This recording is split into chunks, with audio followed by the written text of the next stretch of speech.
good, y'all? Welcome to the Black Thought, where we normalize diversity in Black thoughts and opinions. I'm your host, Miss April Robin from Elevate with Robin, and these are my lovely co-hosts. We have Shayna Foxworth from Designer to the People. Hey, y'all, hey. And then we have soon-to-be platinum recording artist, Jamal St. Clair. What's going on, guys? Today we will be discussing name shaming, being mentally black, and whether or not you should look out for your biological parents. So, y'all, I have to take the floor right now because this is a topic that has really been getting us up in arms and really energized when it comes to this topic so many times. I feel like we've all heard about the Bonquishas and the, LaDasha, where it's the actual dash in her name, and talking about like, oh, baby girl ain't gonna get that job, or, what was her mama thinking? So we had a tweet, we love our Black Twitter. So I want to read the tweet to y'all if you haven't had a chance to see it and just get your opinion on it, okay? Okay. All right. So at Cligavelli, Cliggaveli. Make sure you spell it. Okay, Cligavelli. He says, if I'm hiring and I see a name on an application, Tredavious, nope, I'm balling his app up and tossing it in a trash like a George Gervin finger roll. I can just hear, all caps, his pants sagging. That's crazy. And this, yes, it was a African American male. Oh, wow. Yeah. Whew. Okay, so name shaming. In the Black community, we're a very diverse community. Yes. Absolutely. And we take a lot of pride in, naming our first children. And sometimes, we love to be unique. We love to be different. We don't want to adhere to what's normalized. Yeah. I have a very, I don't want to say generic name, but I will say that something that my mom said when she did choose to name me was she named me April Robin Moore because she wanted to give me a chance when I put in my application. Right. She would tell you that to this day. And so I think that it's definitely an unfortunate thing for us to have to worry about, what we name our children because, we're already trying to prepare them because they are Black. We all are going to have Black children, but the fact that, now we have to be more particular about the names, we have to have what's quote unquote more whites. If you will, I know that's not the term that we would like to use, but names like Ashley and Amber, which are my sister names, and my name is April. My mom intentionally did that when she was thinking about our future. Right. She didn't want to name us anything that was going to get you, or anything that is viewed as ghetto. But to have that message come from someone of our own, that's a little problem. It's completely unfortunate. I think it's something that needs to be addressed because my name does not, describe my ability to do whatever work or whatever a job I'm applying for. Right. And so I think that we really need to look at ourselves and really examine ourselves and understand that, irregardless of what your initial perception of me is, allow me to give you the chance, allow me to step foot in the door. And so I think that people like him needs to be dealt with. People like him, he needs a little bit more education, and he needs to really dig into himself and really start loving himself more, because obviously you don't love yourself enough for you to spread such negative energy on your own people when you know that's just a part of the culture. We like to be unique, we like to be different, and I think that we need to normalize these different names and not always label them as being ghetto. You're absolutely correct. And I feel like just a testament to what you were saying, I feel like my name, even though my name is Cameron, but like you suppose my name was Tredavious, my name does not dictate my skill set. Right, and does not dictate my appearance, and we shouldn't push those stereotypes on to those names and things like that. And a lot of times when we look at these names, we don't even look at the background of these names. There's a video on YouTube, I forget the reference, but it literally looks at the history of some of the names that we have in the African American community, excuse me. But like some of them come from France, some of them come from, different places. And I think if we actually took the time to do the research and understand these things, then we'd be better off. Right. I think it's definitely something, like you said, we have to hold them accountable. So a lot of people in the comments were responding saying, all skin folk ain't kin folk, which you've heard here before, but then also just the fact that, you're perpetuating something that is pushed out in, through other communities. Not necessarily in the black community. It's been taught to us, and we do that. But then a lot of people are actually educating them and say, how dare you, try to, say blatantly, I would not hire this person. Not only would I not hire you, but I would throw your application out in the trash can. And then some people start hitting on him saying, you're using finna, owner, balling without the G. So a lot of people started going into him like, who wants to hire somebody with that type of vernacular? You're not able to even come in talking professional. You're not even making your statement where people feel like, what, I get what you're saying, I understand it. But I think at the end of the day, it's kind of like only non-Caucasian or, people who have different ethnicities are held to that standard.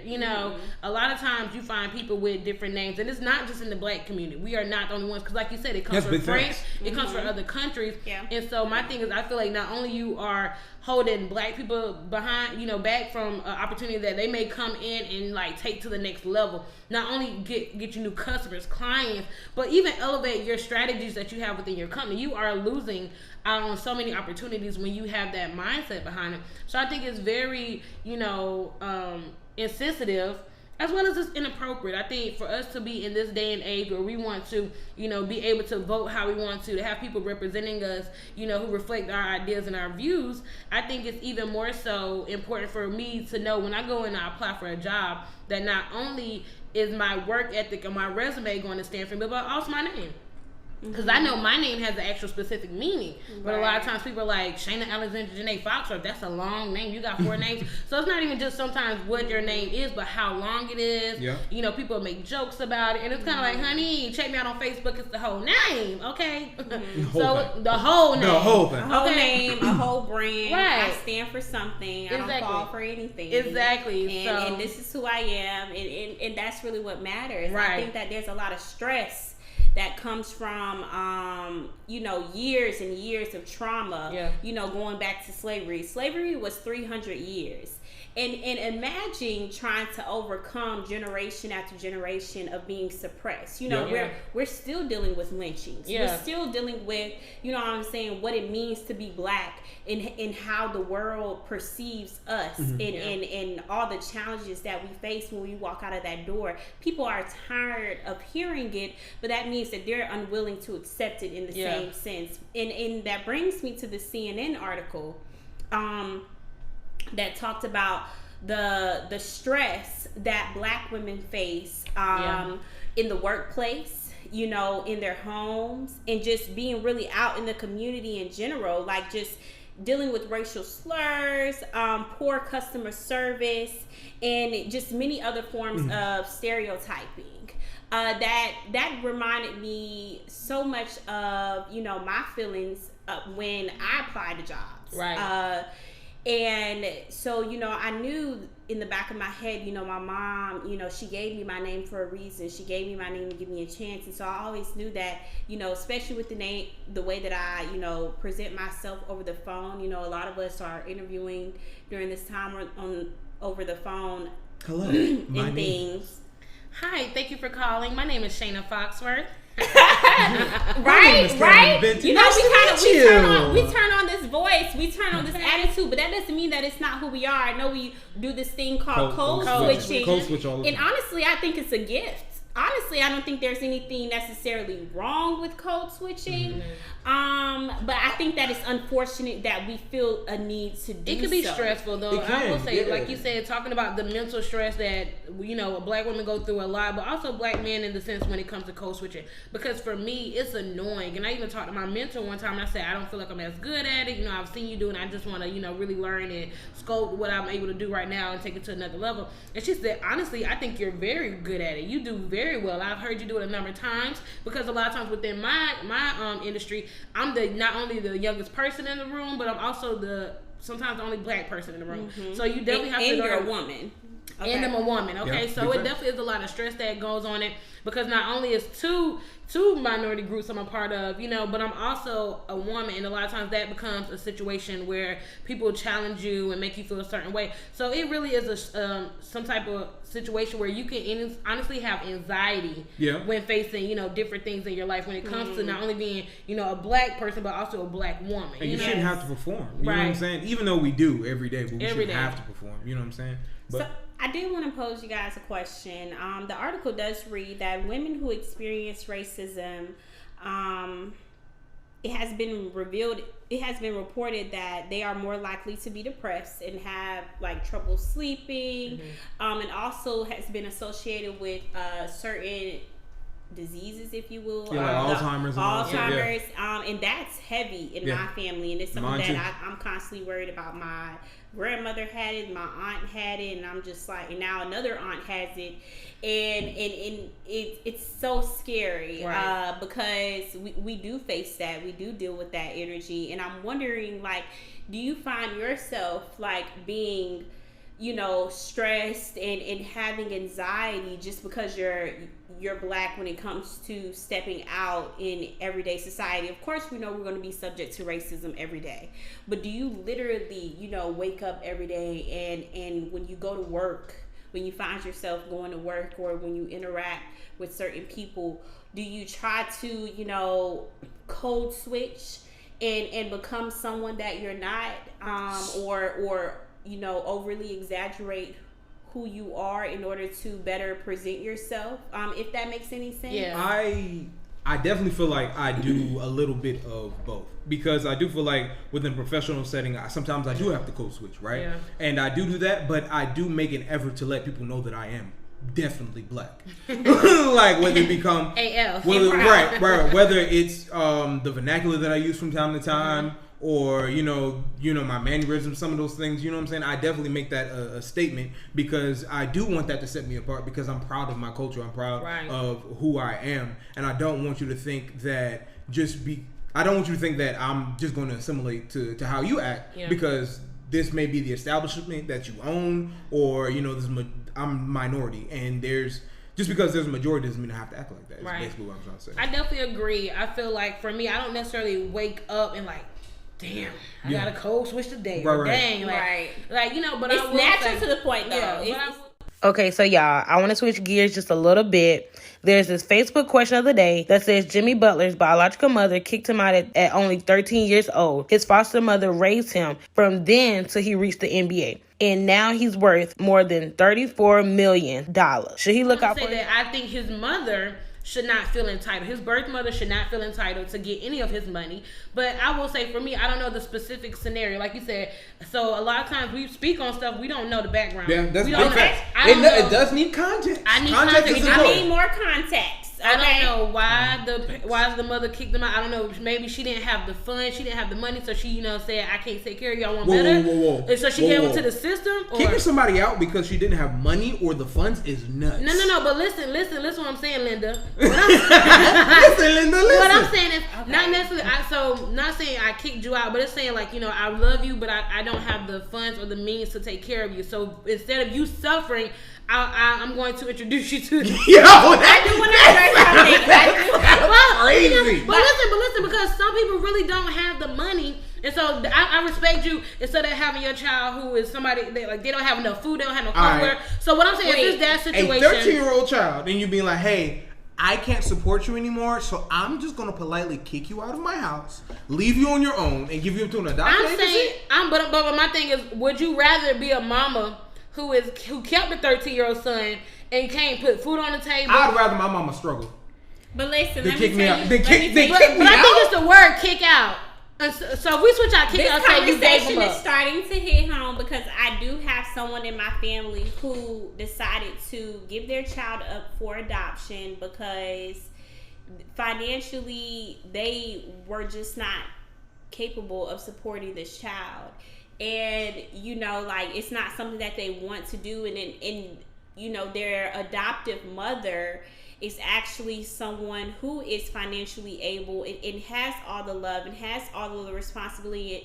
And literally, it has been a beautiful thing to watch. It doesn't mean that this parent doesn't love the child. It doesn't mean that this parent wanted to give this child up to the world and be subject to you know, all the traumas that adoption does, you know, come with. She may have she may have been trying to make a decision to give this child a chance. I don't know the context. It could be the complete opposite scenario, but I did want to shine a light on the mothers who decide to give their children up for adoption in order to give them a better chance at life because they knew that they wouldn't be able to provide that for them. If that was a scenario, I feel like 13 years old is way too late. Why is it too late? So you want a mother. So you want a mother who already working like 3 jobs, still fighting to pay rent, keep the lights on, keep the air warm, water running. To put food in 13. So we don't know what happened in her life. We don't know. But going off the premise that y'all do you said, think that people cannot fall on hard times? You're right. But my thing is that when you have, for me as a parent, like if I have a child, I'm not gonna give up on my child. But that's your take on it. So what you're I'm absolutely saying, correct. So but I'm giving my opinion. Yeah, but what I'm saying is based on what I was saying. Let's run it back. What I was saying is that at the end of the day, we don't know her situation. So I feel like I understand a little bit more if that's what she gave out. If he was popping off or doing whatever, blah, blah, blah, and she kicked him out, that's still another situation. So what I'm saying is everybody cannot pass their opinion about it or pass judgment on him. They can give their opinion, but he does not have to feel affected or, pressured by it because we don't know the scenario. We don't know the relation. We don't know if the mama stayed in contact with him. We don't know if the mama just walked away and never heard until, because we always got them daddies who show up to the, to the NFL draft like, bruh. And he don't deserve that neither. Raheem, I made you because I walked away. So you took that anger and you put that in the, the game. I don't think that the parents are entitled to receive any sort of financial. The foster mom ain't entitled. From ain't nobody entitled. Hot take. I don't think parents are entitled to that. Period. Mm-hmm. Period. They no. I'm talking about like. Even if it's normal or irregular, you know what I'm saying? Yeah, like y'all are not entitled to any of that. Mm-hmm. I don't feel. Granted, I feel like as for me, I would give back to my mom because I feel like my mom and my dad gave back to me. Or poured life into me. Right. So I don't have that obligation, because you decided to have me.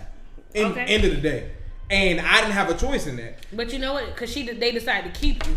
You know what I'm saying? Right. So at the end of the day, it's a lot of decisions, and so it's hard to pass our opinion on it because it's like based off our own circumstances, based on people we know, based on all these different things.